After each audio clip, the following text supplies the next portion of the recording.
Good morning, good afternoon, good evening. Depending where you're watching me from, I'm still your humble girl, Nwadogu TV.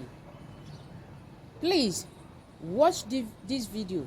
This video you're about to watch now is all about all these our hookup girls. Watch this video carefully. Listen to the girl you are seeing in this video now. And share the video. Drop your comment at the comment section. Share this video, let it go viral. So that all these hookup girls will learn from it. All these hookup girls will learn from this video. According to this girl now, this video you're about to watch now, the girl said she's a hookup girl. A man from River State hook her up. Yes, all the way from Abia State, Jewe River State, only for hookup. Nke a bụkwa international local hookup ka a ga-akpọ nke. According to onye a na-video mmeri video anụnwa kita, that na village ahụ this girl kita nso that man jewe digoro out of map. Ka ifugodu na onwe ha mgbe abịa vuru this girl for hookup, no just ka eme nye ego ka ọ naba. Nke a bụ abịagodu bịa nye ego for ishi ya life ya. Ekwubugo m ihe a mbụ na-ekwukwu ya again. You dey do hookup, you dey do hookup. One day ritualist go hook you down. Hookup no fit help you for life. Find a better job to do, girls. This girl now, ọ na-ekwu na o mere escape from ritualist. God bụ ihe jọsụrụ chọrọ ịdọ ya aka na ntị, gosi a little bit of ọnwụ ka ọnwụ ya ga-esi wee dị ma a bụrụ na o wepụ ha aka na hookup. Maka na from size this girl imenwu ya ihe menwuru o ji wee gbanwuo ọsọ pụnwuo n'aka a ritualist, because a ritualist ama mbụ ofu onye ya ebe ahụ ebugodi ya wee je ọchị ya bụ ihe megodiri ya ya egosi ya ka ọnwụ ya ga-esi dị ma ọ continue hookup a. This girl nwa anwa nachi azụ na hookup. Amarakwa m the next thing nwe ike imenwu ya o, mana afụrọ m nwaanyị nwatakịrị nwaanyị ga-afụcha ọnwụ ya otu a nachikwa azụ na ofu ọ na-eme ọ makwa na ọ dịrọ mma.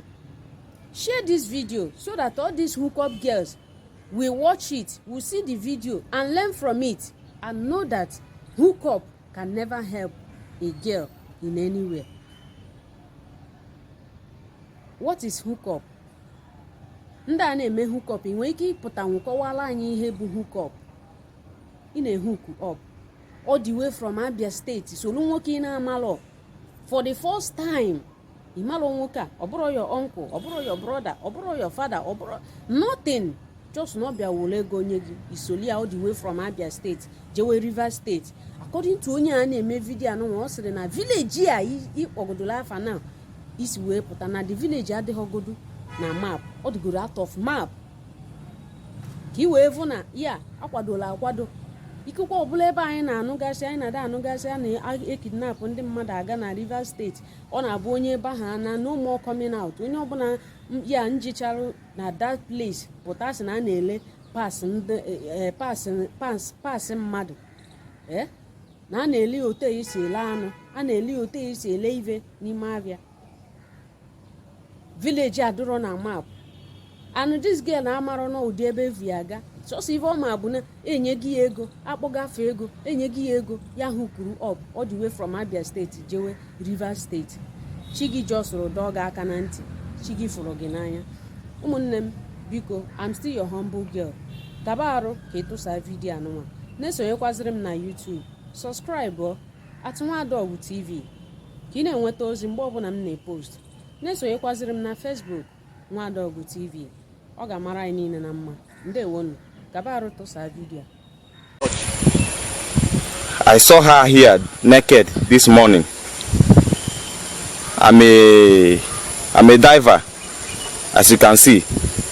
This is a riverside. She was naked. I gave her my clothes. So,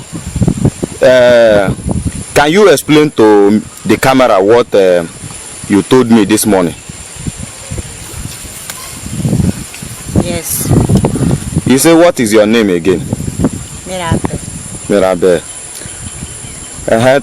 Tell the camera, tell the people what you told me this morning, so that they will also see and also help you just the way you want.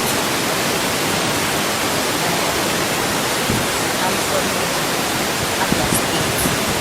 So I need some math. Math is like God.